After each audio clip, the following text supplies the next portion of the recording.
छाया। रवि ने गांव के बाहर बने पुराने हवेली को बचपन से ही डरावना सुना था। लोग कहते थे कि वहां कुछ अजीब है, कुछ ऐसा जो इंसानों का नहीं। लेकिन रवि को भूत प्रेत जैसी बातों पर यकीन नहीं था। एक रात उसने अपने दोस्तों को चैलेंज दिया कि वो हवेली के अंदर जाकर दिखाएगा। चांदनी रात में जब पूरा गांव सो रहा था, रवि टॉर्च लेकर हवेली के गेट तक पहुंचा।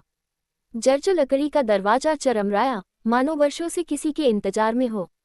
अंदर घुप्पा अंधेरा था, दीवारों पर धूल जमी थी और हवा में एक अजीब सी सीलन की गंध थी। जैसे ही उसने पहला कदम अंदर रखा, उसे लगा कोई उसे देख रहा है। वह रुका, टॉर्च इधर उधर घुमाई, लेकिन कुछ नहीं दिखा।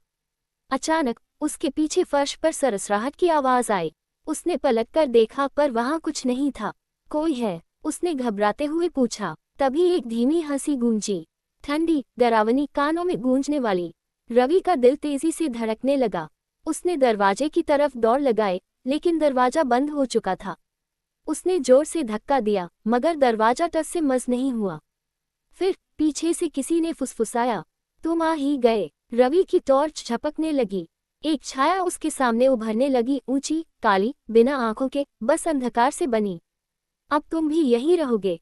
रवि चीखा, लेकिन हवेली के बाहर किसी ने कुछ नहीं सुना। अगले दिन उसके दोस्त उसे ढूंढने आए, लेकिन हवेली में रवि का कोई निशान नहीं था। बस उसके हाथ की टूटी हुई टॉर्च जमीन पर पड़ी थी। और जब उन्होंने दरवाजे की ओर देखा, तो लगा जैसे कोई उन्हें देख रहा हो, एक काली छाया, आंखों के बिना।